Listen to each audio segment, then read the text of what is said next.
I decided to figure out what's the best coxinha in São Paulo. We went around the entire city looking at lists, Reddit threads, YouTube videos, and hopefully find the best one. The first day, I went to 5 locations starting around the city center and then going to Pinheiros. Alright, so this is Bologna. This is a 24-hour place. And for starters, to get people angry, I'll probably gonna start eating by the teeth, but you have some people that do like the backside as well.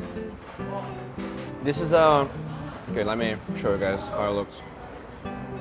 So the ratio of dough to filling isn't the greatest. I think it's super thick. It is a tasty dough though. A lot of times they're kind of tasteless. This one, the salt is pretty good. I think it has a little bit of garlic. I don't know, it's a pretty standard quintessential coxinha. I think, you know, if you're here partying close to Augusta at 4 a.m., you're going to be pretty happy that this is available to you. But it is a little bit on the pricier side, and it's nothing major. Like, I wouldn't say this is the best coxinha in São Paulo. It's just pretty good. All right, so this is bar da dona onça. This is definitely like a different type of coxinha. This is more sort of like a gourmet version, right? Smaller portions. I think the chicken's supposed to be organic. We do have this sort of like dip to go with it. So let's see what this is all about. This is definitely crispy, fried to order. I think a lot of places, they just have the coxinha standing there. In terms of flavor, actually I just want to take a bite without the dip. This is good, it's tasty, it's well seasoned. I think the breading as well as the way it was fried is really like above average, but I'm not like wowed for it. I think when you consider the price point and the amount you get for it, I definitely had better coxinhas, I think. I mean, as I say that, I already finished one, maybe because they're not that big. But let me show you guys how it looks. So I have like parsley. It's not like fancy, right? What I like about this is that a lot of like these specialty famous coxinhas, they have too much catupiry or it's just too creamy. This one is pretty much just chicken, parsley, so it's like a classic style of coxinha, which I enjoy. Yeah, I mean, this is pretty good. All right, so this is Fôrno, and they don't have chicken coxinhas. They only have pastrami or shrimp coxinhas. They have this like sriracha mayo and like a lot of parm actually that they shred on top. So it looks really freaking good. The breading looks amazing. Yo, this is actually insane.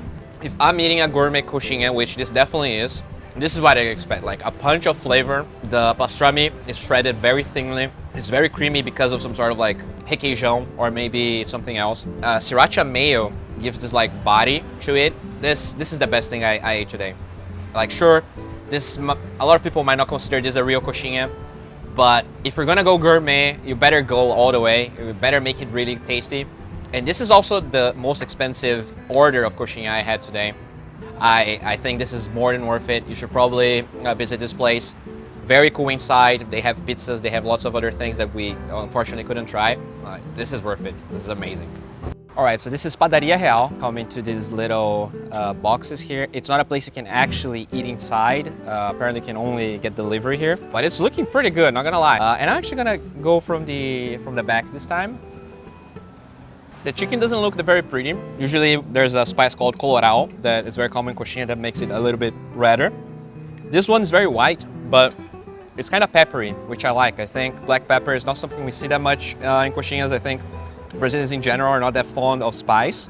But this one has a hint of pepper that I actually enjoy. Not a gourmet coxinha at all, but all of the ingredients are really good. I think it's very well seasoned, this was fried to order, so it was not like sitting there waiting for me. From the non-fancy coxinhas we had so far, I would say this one is the best. The actual dough is very thin. There's a lot of chicken inside. Like the filling is really, really rich and there's a lot of it. I'm actually very happy with this. This is a coxinha from do Jorge. I was super noisy there and I couldn't actually film, so I brought it to my place. It's not looking that good, but people say this is highly regarded. And it's also pretty cheap compared to like even some of the non-gourmet coxinhas that we had. Let's see how it is. Doesn't have a lot of parsley. The dough is pretty thin. I do like the breading. There is actually a fair amount of parsley when you get inside. I don't know, I think you like salt. If I'm just walking the streets hungry and I order this coxinha, I'll be very happy. But I don't think this is gonna make it to like the upper bracket of the good coxinhas. Maybe I was unlucky. Unfortunately, it was already pretty cold when they gave it to me. It was, just waiting for me. I have no idea how long it was there. Not a bad coxinha by any means, but also not that great. I'm not sure if it's overhyped or if I got unlucky. Yeah, that's about it. All right, so day 2, I went to 2 places. There was still 1 place in Pinheiros. I was just way too full in day 1. So I went to Zona Norte on day 2 and came back to the last place in Pinheiros. And this is what happened. Frangó. This is a very, very famous place here in São Paulo. This is Zona Norte, so it's a little bit far away from the circuit of coxinhas. Unfortunately, they only have catupiry coxinhas, but it looks pretty good. Fried to order. Very hot and crispy outside. There's a lot of dough in the top, so that's not great, but the catupiry is not like overwhelming. I think there's a lot of places where it's a little bit too much. It feels like a lot of the salt is on the catupiry itself and the dough and not the chicken. I think the season is lacking, but the way they actually fry it is perfect. I also like that it's not that expensive, even though it's a medium-sized coxinha. And this is a really cool bar, so maybe the coxinha itself is not the best one. But definitely a place worth visiting anyways. Alright, so this is Prasa cheese and lanchonete. Highly regarded, heard lots of reviews. I don't really know what to expect. It's a normal, non-gourmet coxinha. So let's see what this is all about. Actually, I'm gonna go from the back here. A lot of dough in the coxinha, which not something I like that much, but it is pretty tasty. Like a lot of places, the seasoning is just lacking. Like it feels like there's no salt whatsoever. This one definitely has catupiry, but in a good way. It's not overused, at least in the bottom part. I like this. The chicken has seasoning. There's like a little bit of garlic, a little bit of lemon. The chicken is not like super white. There's definitely some colorau. And it is a little bit cold in the center. It could have been fried a little bit more. This is pretty good. This is way more of a winner than a loser. And finally, we have the last day, which is pretty much all of the places in Zona Sul. So we went to 5 places. One of them, unfortunately, was closed. All right, so this is Ofner. This is really an institution in São Paulo. Everyone that I'm friends that was born in São Paulo loves this coxinha. So let's see if it's good, because I'm not gonna lie. It's looking pretty sad. It's very mushy, but if it's tasty, I'm not gonna mind. Okay, this is definitely an upgrade. Even though it's sad, even though it was not fried to order, you can taste the seasoning of the dough itself. The dough here is even like a little bit red.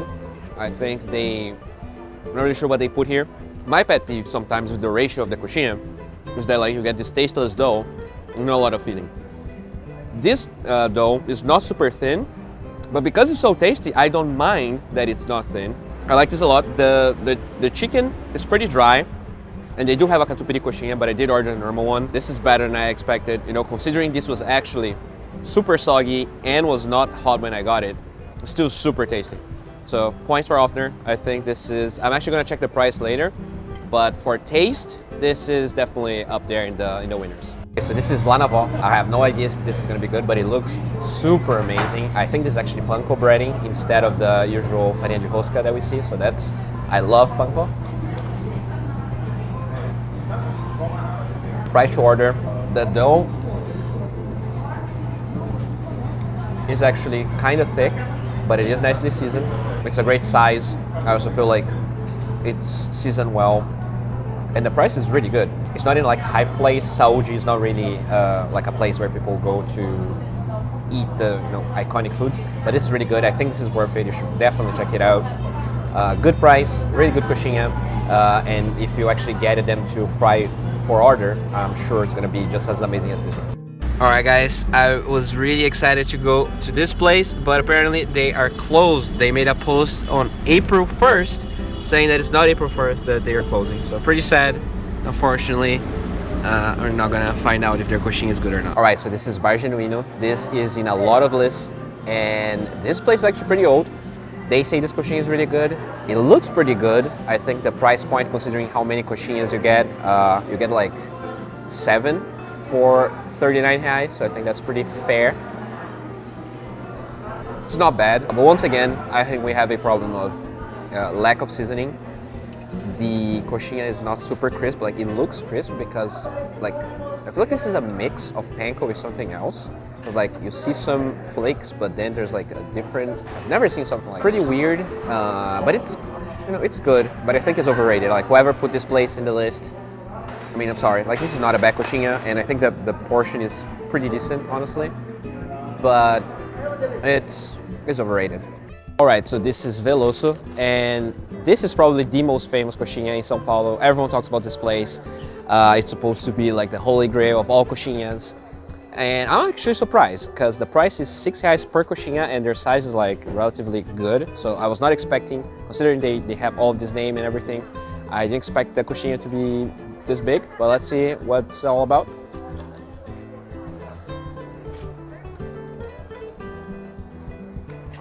It's really dark, so you might not be able to see, but it's very creamy. I think this is catupiry. I didn't ask. This is a tasty feeling. Like there's enough salt. There's like garlic powder, I think. A decent amount of parsley. Usually, you know, I was having a lot of trouble with these coxinhas. I feel like a lot of places, they were renowned and everything, but they were not good. This is good. I think the Veloso hype is worth it. It's a good coxinha and it's R$6. But like this is open all the time. This is also a bar. It's filled with people. So if you're that sort of person, you know, you can actually get pretty drunk and have a good coxinha for a fair price. And we're finally here. I actually visited 12 places. One of them was closed, so we have 11 contestants here. And I gotta say, like, I love coxinha, and I think I had this idea of the perfect coxinha in my mind, but it was kind of underwhelming for the most part. There were definitely great places. I think, you know, Fôrno, Ofner, Veloso, and Padaria, they were clearly ahead of everyone else. Like, obviously, coxinha is kind of like pizza. There's not a terrible coxinha, but they can be underwhelming. You know, when there's no salt, when there's no, like, seasoning, it feels like you're just eating empty calories. Like sure, it's not bad, but, like, why am I eating, like, 700 calories of coxinhas that have no taste? So that was a little underwhelming. I felt like in the burger video, they were definitely like, everything was so good. It was really close. I didn't feel the same way with coxinhas, but I think these 4 are amazing. Like, obviously, every coxinha here, like, if you really like coxinhas, you're gonna like all of them. I think the only one that's probably, like, the most underwhelming one is Bar da Dona Onça. Like, the bar is super hyped, the drinks are good, but it's just way too small of a portion for the amount you get. But yeah, thanks for watching, guys. Please leave in the comments other foods or other places you think I should have visited, and yeah, thank you so much.